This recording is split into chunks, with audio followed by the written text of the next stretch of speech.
check. Hello, check.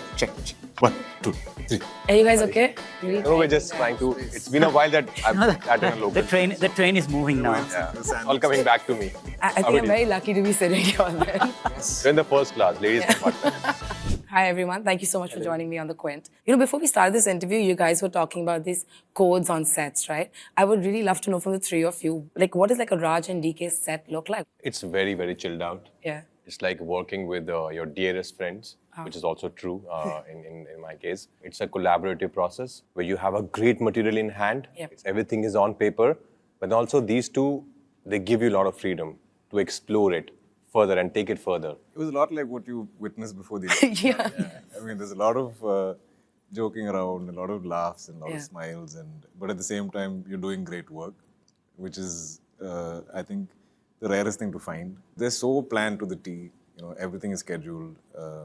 They know exactly what they want. So it was just a lot of fun. But at the same time, you're going back, at the end of the day, feeling like, what a great day of work. You know?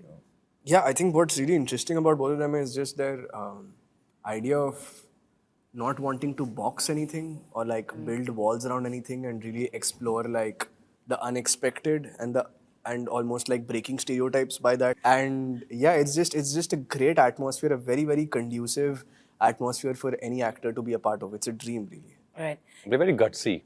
You know, they've got like things that you might feel care, but isn't it a little too much like to behave like this? I give this example quite often, but I'll give it again. Like in Go Goa Gone, like how do you kill zombies with a cocaine? Like who could have thought of that idea? I still laugh at that idea. If somebody would come to me with a script, not them, कि sir एक story बना रहे हैं उसमें ना zombie को ना cocaine से like ये पागल हो गए ये क्या होता है? But they do it and they do it so nicely. स्त्री मतलब एक चुड़ैल लेके जा रही है एक आदमी को नंगा और घर के बाहर लिख दो तो वो नहीं आती है. What is happening? What are these bizarre ideas? But they do that with a lot of conviction and it's so much fun. You have to build a certain credibility, I think. Yes. To be able to do what you want now. To screw around. So, Shore in the City, I go back to that, gave us that credibility that they thought, oh my God, serious filmmakers, award winning. So then we go and say, we want to do zombies in Goa. And they're like him only. They said, okay, sure. They went away. I said, what the fuck was that? What happened? Boris. Yeah. Who's Boris? Delhi se ho. Yeah. There's no Boris. Saif was like, Saif was like literally ROFL. I mean it, like literally. He was reading. So he had the habit of, we said like, we don't want to narrate the story. Here's the script, read it. And he's like, my script, when will I read it? It'll be a few months before I get to it. And he said, you read it to me. So I started reading the first page and he said, give it to me. And then he started reading it. Like he started reading. He read the script sitting there and one point he just dropped the script and he's rolling on the ground laughing. And then he's like, then he specifically said this, ye to and he said, mujhe karna hai. Yeah. I think when actors are looking to be challenged, right? Like, of course. You know, somebody recently said, "Jo koi nahi sochta, wo Raj aur DK sochte." You know who that somebody said that? is? Do you know who that person is? Rajkummar. Yes, and with Guns and Gulaabs, you're doing exactly that. I think you're calling it the gangster comedy genre, as usual, you're creating new genres for the industry. Also, while we watch the show, we see that there's so much reference and it's inspired so much by the 90s Bollywood. So what is it about the 90s Bollywood that really appeals to two of you as directors? The idea is not that we're paying an homage to that era. Yeah, right. They're all just backdrops, I guess. But what we are familiar with are the characters and the tropes and the settings. The idea was we wanted to tell the story about all these various sets of characters. And what was key about all of these characters, the good and the bad, is there is a certain simplicity and innocence in them. So, and I like to think that the 90s were they were simpler times and people were simpler. That was the genesis of it. These simpler characters, I like to use the word simple-minded people. Right. Put in certain strange, bizarre circumstances maybe they're not used to and then thus reacting to it. In this show, a lot of the characters, though very familiar with the setup of the show, which is gangster, crime, but also being the ones who do not want to kind of venture into it. When you enter scenes like this, or even in personal lives, right, when you guys started off in the industry, was there something that when you guys started off as actors that you felt extremely challenging? Yeah, I think when I started in 2010, of course, I come from a very low middle class, humble background. So finances were always a problem. Yeah. And when my first film happened, I got paid 11,000 rupees for that. And then a lot of people told me that, PR karna hota hai. I was like, PR? What's that? And then told me, I said, ki, haan to karte hain, like, but they charge money. I said, money? I have no money.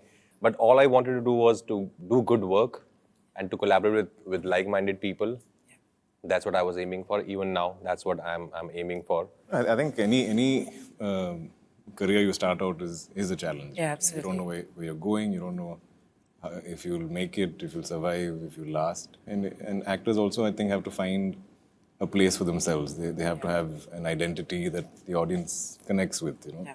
But it happens over time. I think now, after 10, 12 years, you're in a decent place like that. But constantly challenges are good. I think every time you're afraid of something is when you push yourself.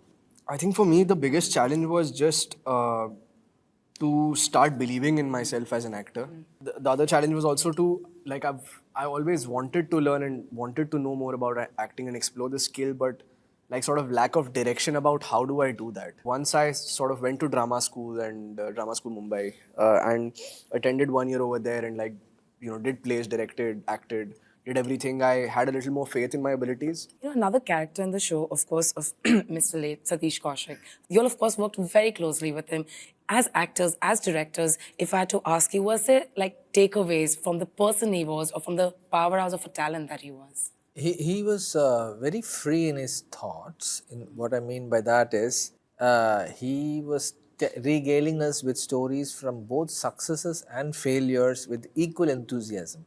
There was excitement in telling us about a big flop he had, the way he said it. Yeah. And I was like, wow, that's how you basically have to look at things, right? So that was one good takeaway. I had worked with him in Chalang before Yes. that, and I've known him before that also. Very, very, very fond of him. Like, the person that he was, as he was saying, he was, I think, one of the finest storytellers that I've met. If you are with him at a party, you don't need anybody else, you don't need any music. Just ask him about one film, and he'll tell you such amazing, fascinating stories that you would be how Saif sir was behaving. You would be on the floor laughing out loud. I remember you telling me this. Like, the good thing about this shoot was we were all shooting in Dehradun. So we were all staying in the same hotel. So you shoot in the day, but evenings you run into each other at, in the restaurant for dinner and after and maybe have a drink or so. And I remember you telling me that we should have a night, all of us together with him, because he's going to entertain us so much. So we organized one thing and we all had dinner and then we sat and we started chatting and my God, it was so much fun. He was legit the star on the show. And I think the days he'd come on set, everyone's excited. Yeah. But he was also so kind and so warm. My one scene with him is I have many pages of lines and I'm shouting some galis and he's sitting in front of me. And I think he could sense that I was nervous. He's like, it's okay, relax, take your time. We can do this all day, don't worry about it. Even if you have to go retakes, it's fine. And like Raj sir said, even to be able to laugh at his own failures, that is such a learning because we sometimes take it so to heart and it carry this weight of this. I think he's seen so much in life and he's happy to gloss over his successes, laugh at his failures, whatever comes to his mind. He was like, not one to carry the baggage. My last question to all of you. Since we said we, of course, see a 90s touch to the show, if you guys had to pick an actor who kind of defines the 90s for you, who would that be and why? Everybody will end up saying Shah Rukh. So let's make it a little more complicated. Okay, done. Not Shah Rukh. This movie is set in 90. Okay. So you have to pick a star from the 80s. So Mr. Bachchan. I'd say Dutt, Sanjay Dutt. Can I say Sridevi? Yes, you can. Of course you can. Okay, I'll also say Shri. I'm just, the 80s I'm thinking for a scene. Because man, you made it so worse for me. You pick the 90s. 90s for me is only had Amir Khan. six- I was a huge Amir Khan fan growing up. And for me it was Rangila, Sarfarosh, and Jo Jeeta Wo Sikandar, Hame Rai Pyar Ke. All right, guys. Thank you so much for this. And the show really looks fabulous. Good luck. Thank you. And thank you so much. Thank you.